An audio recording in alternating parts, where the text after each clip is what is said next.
Yo, yo, yo, what's good, world? It's your boy, Rob. Andy. Gio wasn't able to make it, but he's with us in spirit. He'll be on next time. Another episode of Real Talk, Real Views. Tonight's topic actually, is Ascension. Me and Andy will be talking about what that process looks like and how that is going to be beneficial to one's growth, physically, mentally, whatever way you want to call it. And so just to get right into it, yo, Andy, I want to talk about how me seeing you ascend made me want to ascend. And it started with when I was trying to get in shape. It's so funny. You ran around this university, Barry University. Anybody that's from North Miami know what I'm talking about. Barry University, Andy, not too far from us. We jogging around this school. This big ass campus. I'm almost done running there. I decided to stop. And you pushed my back. I still remember this vividly, dog, to this day. Yo, don't you want to be better than Shaq? I was like, yeah, man. I started running. And I finished that lap. And the only reason why you were able to push me like that is because you already ascended. In that moment, dog, that you were prepared because you ascended. I think you might have done it by yourself, or you might have had somebody give you that push in your back, like you gave me that push in my back, because you reached another level of fitness, and you were trying to bring another friend of yours, one of your close boys, to that level as well. And so, Andy, I want to know, when did the ascension start for you? And when did it happen? And how did you ascend? Walk me through that process, Andy. How did you get to that level with fitness? Because we're going to go even deeper here when we talk about high school, because your commitment level showed me you ascended as well, because there's some levels to commitment. You got it. No, yeah, man. Kind of like going back to what we talked about in the last episode in terms of, when did we figure out our existence was important? I think it's the same time where I kind of ascended, if you will. And it was just, for me, I think for me, it was just understanding, like, I started to see patterns. Patterns of mediocrity, patterns of, average behavior based on particular conversations that we would have with one another. Based on conversations that we would have, like I would have with my friends during middle school, and like see what type of guys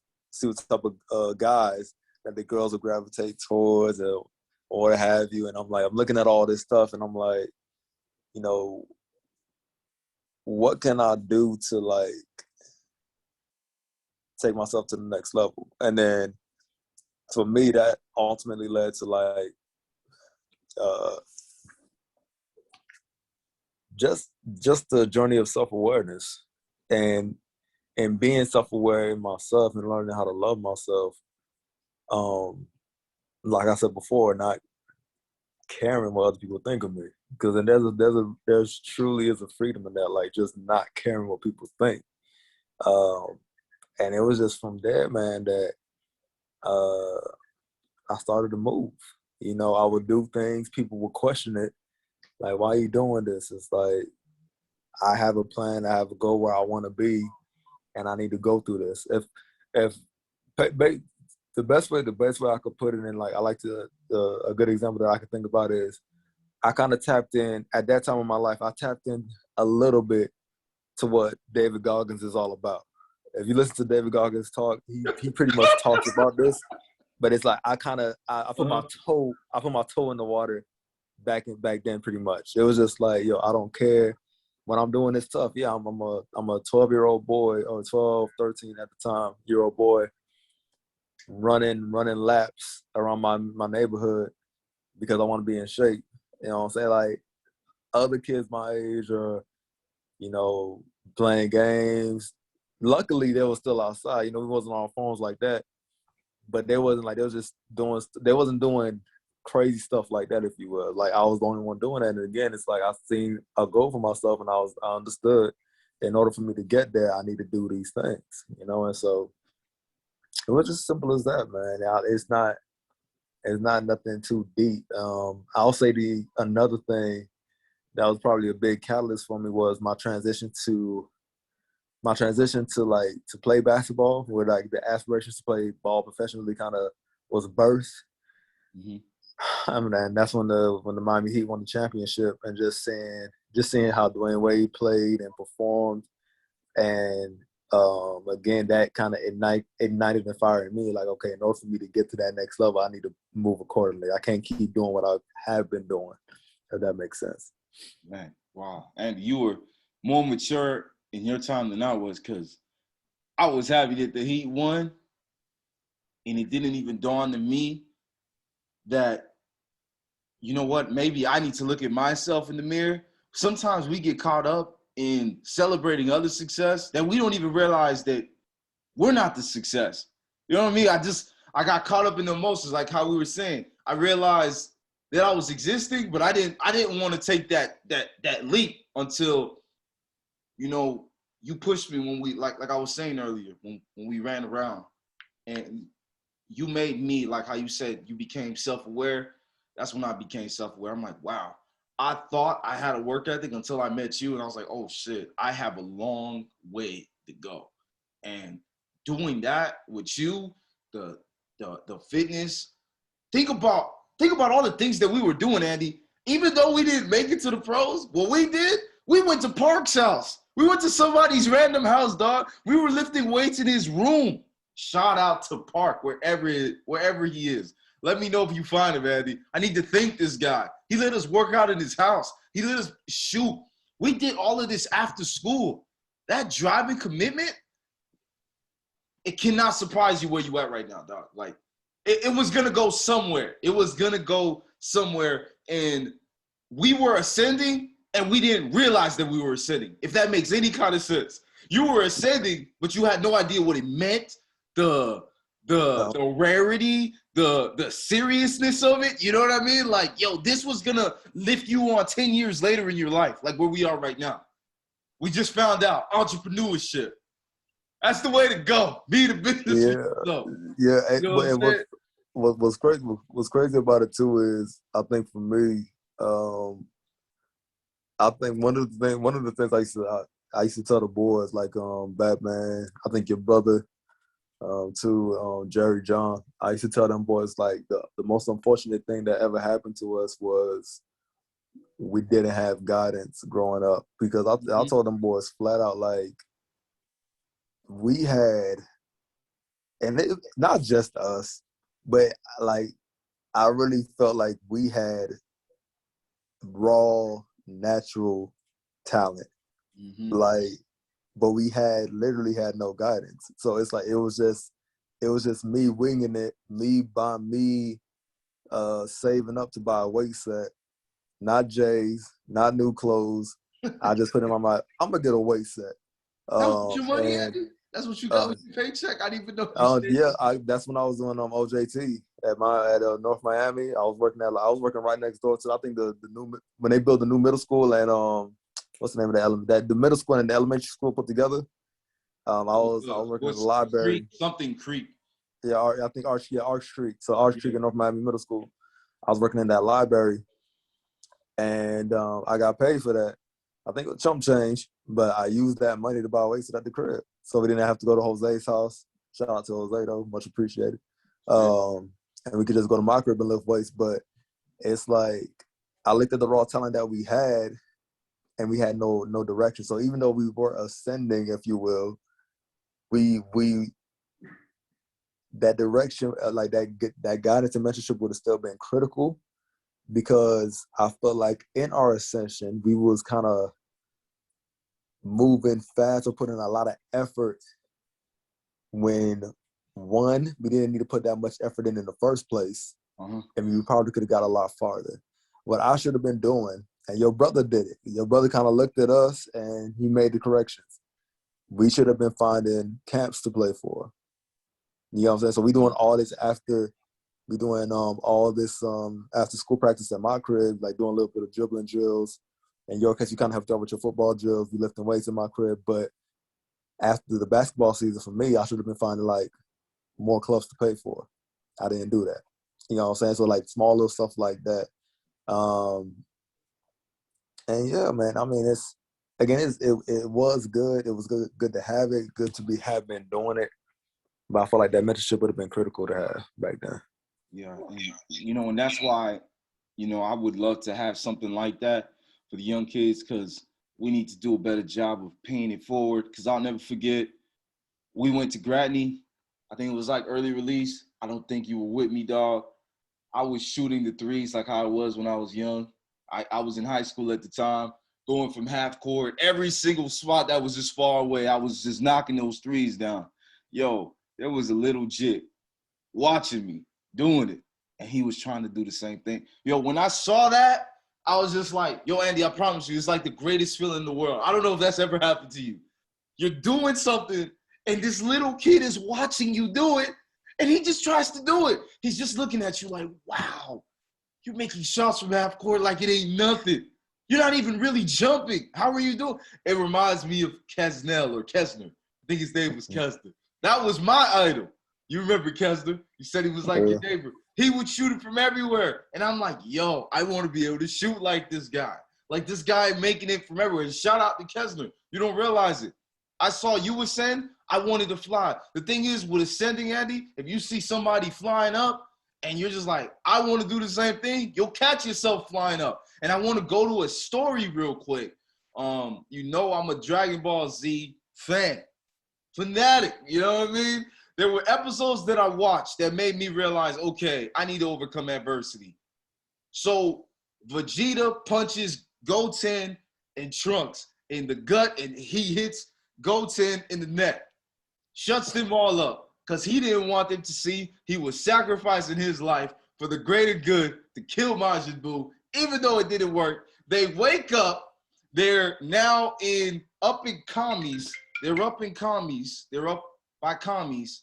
And they go, Piccolo tells them what happened. Hey, your dad died. Gohan's dead. Blah, blah, blah. He just tells them the bad news. They start crying. They cried for about, Andy, would you say about 30 seconds? And then Piccolo just said, enough of it. And you literally see the attitudes of these kids, the look, the wolf mentality, like, yo, we need to do something about it. There's no time for this crying. He let him cry for 30 seconds. When I seen that, I was like, wow, if somebody that I love dies, I only have a few minutes to whine about it. Because here's the thing, life goes on. Life goes on, and I can't be whining. And it was like what I said on a few podcasts ago, Andy, which you heard, like, and I heard this from Batman. Of course, it's going to be from Batman. Your person you love dies, they're watching you up in heaven or wherever the hell they are, and they just watching you lose. Don't you think that hurts them more than you whining? That probably, and think about it, Andy. They can't hit you. They can't say anything to you. They're a ghost. You can't even see them. You know what I mean? Mm-hmm. And so I agree with you, man. There should have been more mentorship. That's why when people levitate, we can't levitate through selfishness. We need to levitate with selflessness, because we'll always extend our hands out to help the next person get up. And we have this, like I have a guy that I work with, Andy, everything is a competition with this guy. I'm just like, yo, we got in this job together. Why can't we make it together? Why is it always, oh man, Robin, I need to beat you. Why do you need to beat me? For what? You know what I mean? And so, man, like ascending, man, like something that I saw, Andy, that you were good, that I wrote down here on my notes. You were okay with being misunderstood. If somebody didn't understand what you were doing, you didn't even care. Like, and I would tell people, just leave him alone, man. This guy's drive is crazy. And we had some people, coaches, Coach Harris and all of them, but they weren't the greatest, man. It just, what could we have done in that environment? Like, if a great coach would have been there, do you think we would have been ready for it? You No, think? and that's the thing, because I feel like ultimately I wasn't. But what I was gonna say, first things first, I appreciate you doing that in terms of like saying, leave him alone, right? Mm-hmm. Because you didn't have an answer. Because I think a part of you probably agreed, like, yo, why is this dude carrying a Bahamas bag with basketballs I remember that. and with a basketball in it with workout equipment in it, and it's like, one, I couldn't get a duffel bag. I could have asked my parents for a duffel bag, but I was like, I have this bag. I ain't trying to have my parents pay more money for a duffel bag. This bag holds everything that I need. I'm just hold on to this Bahamas bag. You know what I'm saying? Mm-hmm. Simple as that. But I think for me, man, like, again, I didn't care, bro. I knew what I was trying to do. Like, I'll never forget, like, during the time of the spill out, I would eat my lunch, find an empty spot in the spill out, and I'll just do drills. I remember. And You you know what know, I'm saying? yeah, and Andy, and as a friend, just watching you, I was just like, I didn't even notice at the time, but just think about it now, I'm realizing you were obsessed with basketball, and it was bothering me that you found what you were obsessed with, and I didn't. Thinking about it now, it bothered me that I didn't give something that kind of dedication. I didn't know what to give it.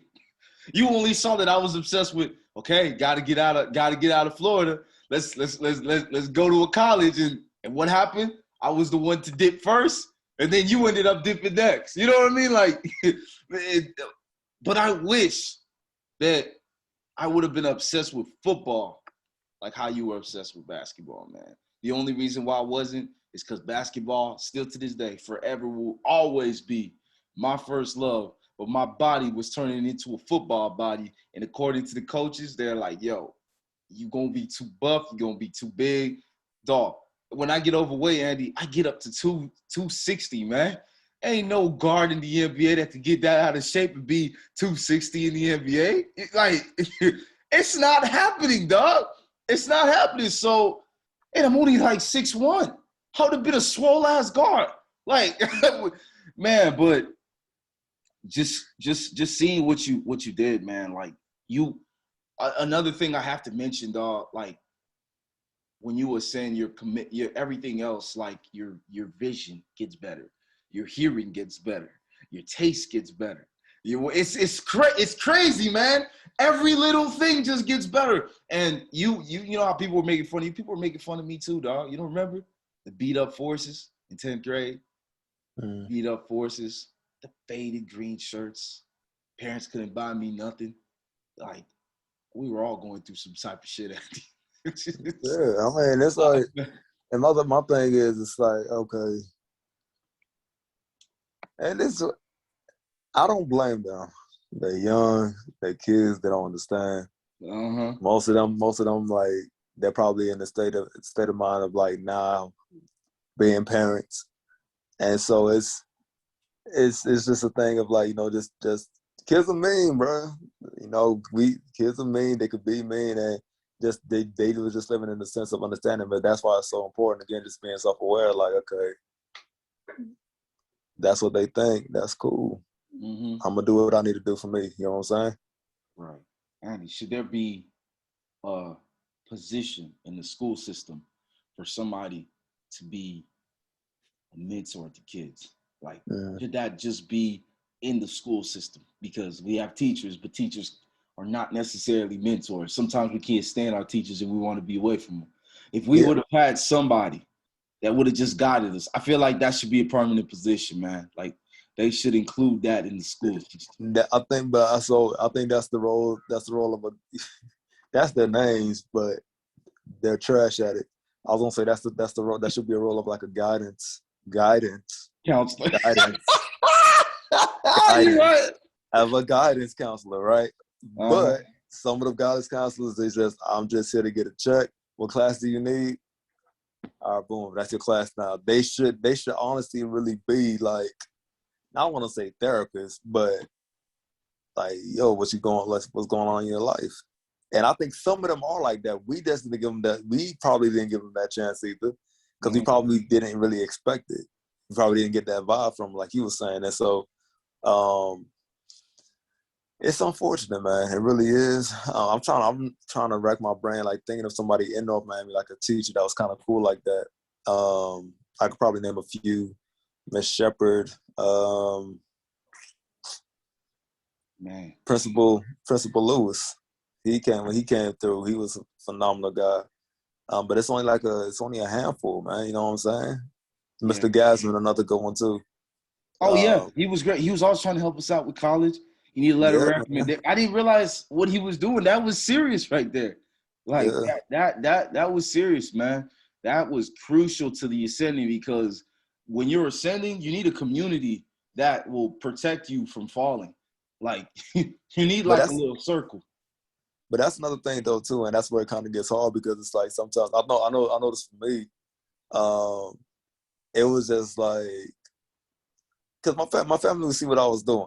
They understand, like, yo, I'm not out here smoking. Like none of us, and again, by the grace of God, none of us was into that stuff. Not me, you, your brother Batman, John, Jerry. We all seen it, but we never got into that whole smoking and all that. But I was gonna say, in terms of like the circle and the community, it's tough when they're not knocking you. My parents didn't knock me. My brother and sister, they didn't knock me, but they didn't understand either. And I think the one thing that was kind of hard, or one thing that kind of made it hard, and it would have made it a lot easier for me if they would have kind of reached in and asked, like, what can we do to help you? Because we see you working out really hard. What can we do? You know what I'm saying? Right. And so I think that's another thing too, man. And it's tough, man. It's tough, but it's just one of those things where, again, you gotta just strap your boots and just keep moving, get the goal clear in your mind, and just keep moving forward. Right. And I was telling this guy this. I was like, yo, we should have like some kind of mentor organization, but I don't understand how the pay structure would work, or should it be free? You know, it's a lot, because I think about it, because there's too many lost kids out there, and to be honest, I think helping them win in life is more important than a dollar bill. But nobody wants to do anything for free these days. Nobody, because when they're trading their time, it's got to be for some kind of money. But it's just so fun. Like, I'm telling my cousin, who's like literally just turned 17, hey, have you invested in the stock market? I wish I would have started at your age. What do you mean, cuz? You getting a check. I didn't work. And you know, Andy, my parents not letting me work kind of slowed my ambition, because if I had money, think of all the things we could have done together. We could have been in camps. It would be like, we got the money. Let's get in this camp. Save up again. Let's get back in the camp. Save it up again. Like, yo, there's so many. So, Andy, I got a question for you. What are 5 things that you do, either in the past or now, that keeps you levitating, like how you are right now? Because I notice as you get older, it gets more precise. It's like your work ethic is becoming more effective, and it's not like you're just doing a bunch of work. It seems like you have an aim. Your work is having a direction, just like how you were saying. If we had a mentor, all that work we were doing, it could have been aimed somewhere, so it would have been effective. So, Andy, what are your 5 things that you're doing right now?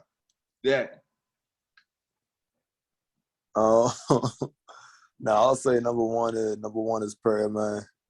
Definitely for me, just make sure I got that clarity from the man above. And then number 2, just working out, man. The ultimate stress reliever for me. And just allowing me to not only like train the body, but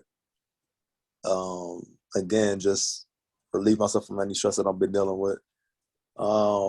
Number 3 is just coming up with routines to put myself in the right mental space.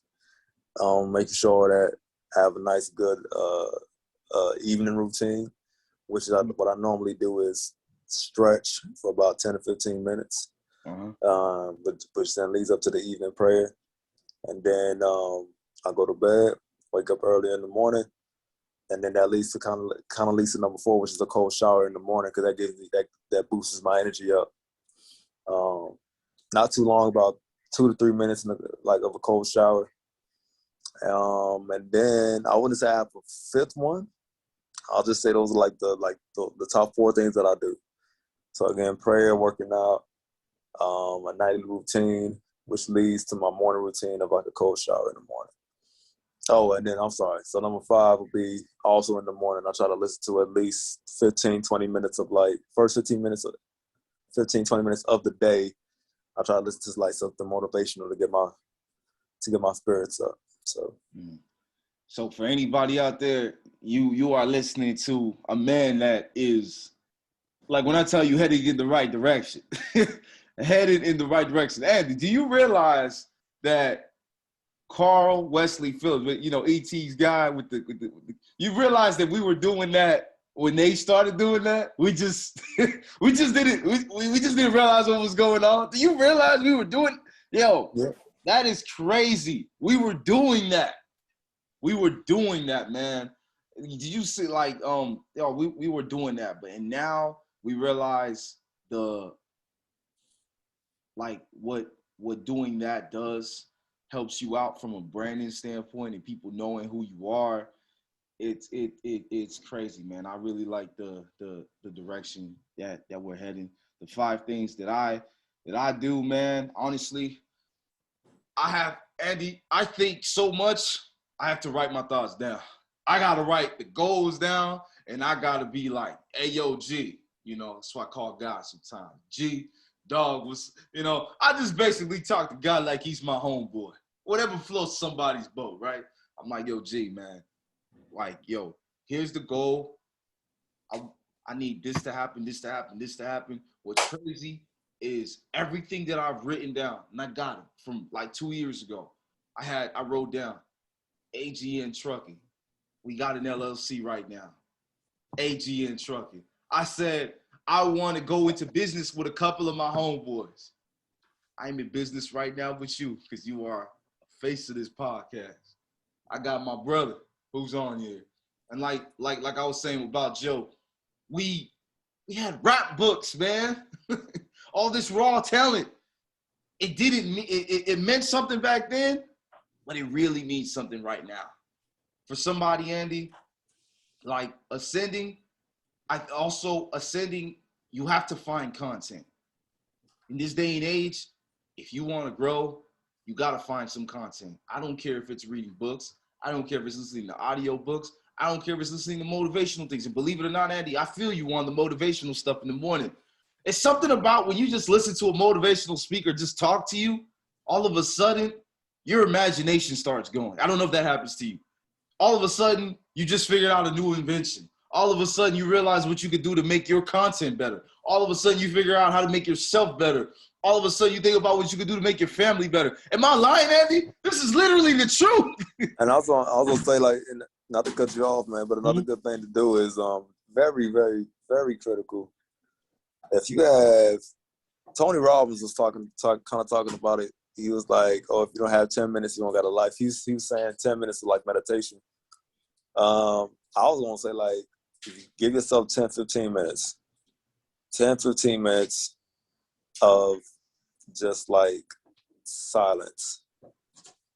Silence. Grab a paper, grab a pen, and any ideas that you have in your head, start writing them down. Mm-hmm. You know what I'm saying? Because you need to be away. Because I think a lot of the times we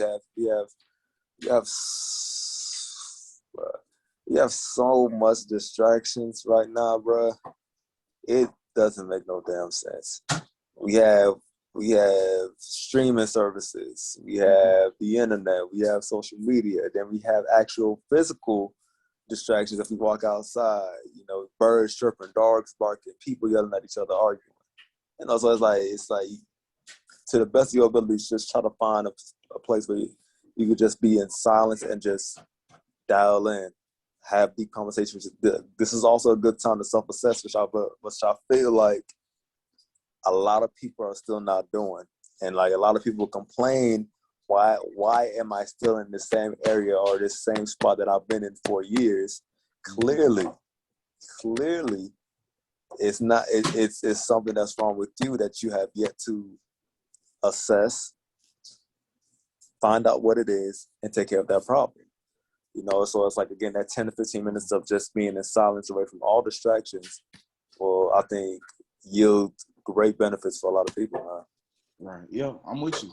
And coming from a guy who has four kids, like you do need me time. You need the me time. For all of my men all my fathers out there, you have to find it. You got to find the time. When all your kids are asleep, go sit down somewhere. Go think. You have to. You have to think, because, like, Andy, that moment of silence, man, like, I always told Steph, I love peace and quiet. I didn't realize why I love peace and quiet. I think it's because I get to think. And truck driving, that's all I do while I'm on the road, bro. I just think. And I'm like, okay, what can I do here? Mom needs help, brother needs help. You start thinking about all your whys, and, like, are you really going as hard as you can? Like, Sunday and Monday, those are literally the 2 days where me and my wife are kid free. Sunday and Monday nights. You know what I mean? What are we doing on those 2 nights? Are we just sitting around watching the best trending show on Netflix, or are we attacking our goals? And Andy, would you say, Andy, if they took away the whole gym and all that stuff from you, because I think because you're in such great physical shape, I think that's something that keeps you in such good mental shape, dog. How much would you say the gym? You think the gym would help everybody, Andy? You think the gym would help everybody? I think the gym could help everybody. I'm gonna be 100, keep it 100 with you, 1,000%. I think a lot of the time. So, I'm not gonna say his name, but there was one of my sergeants in the Marine Corps.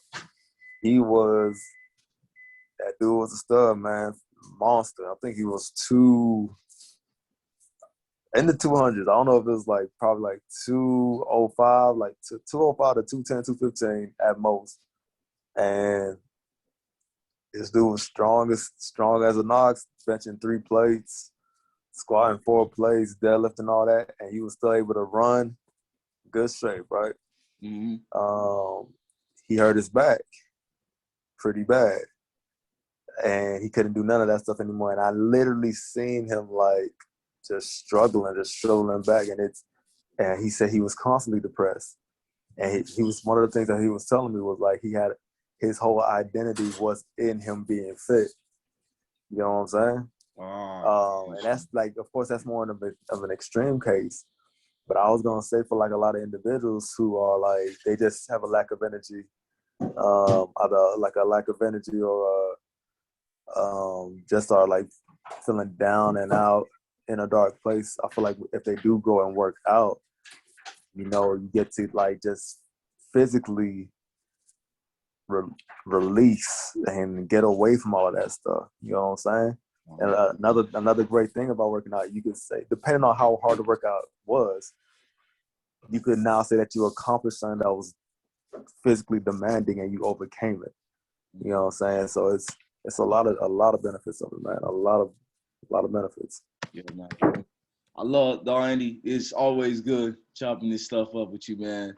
This was definitely beneficial. I think somebody heard you out on that, man, and means well, dog. Momentum. When you build it, keep on pushing, man. Don't take your foot off the gas.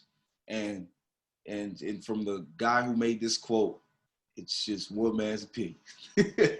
Andy, I want that on a t-shirt. It should probably be the logo of your gym, because it's coming. I'm thinking about that gym every day, Andy. It's one man's opinion. How are we going to break it down? Is it going to be like an X on the gym? Tell me how this wording is going to be, man. But we're going to make this gym happen. Thank you, Andy. Setting the time aside for us to drop an episode full of gems. I know this is going to help somebody out. Hope everybody has a great week. Your boy's going to do some solos here in the next few days. Until then, y'all enjoy y'all night. Please like and subscribe. Share this podcast with all your friends. Share it. Help this podcast grow because I love doing this. Y'all have no idea. But all right, y'all. Peace.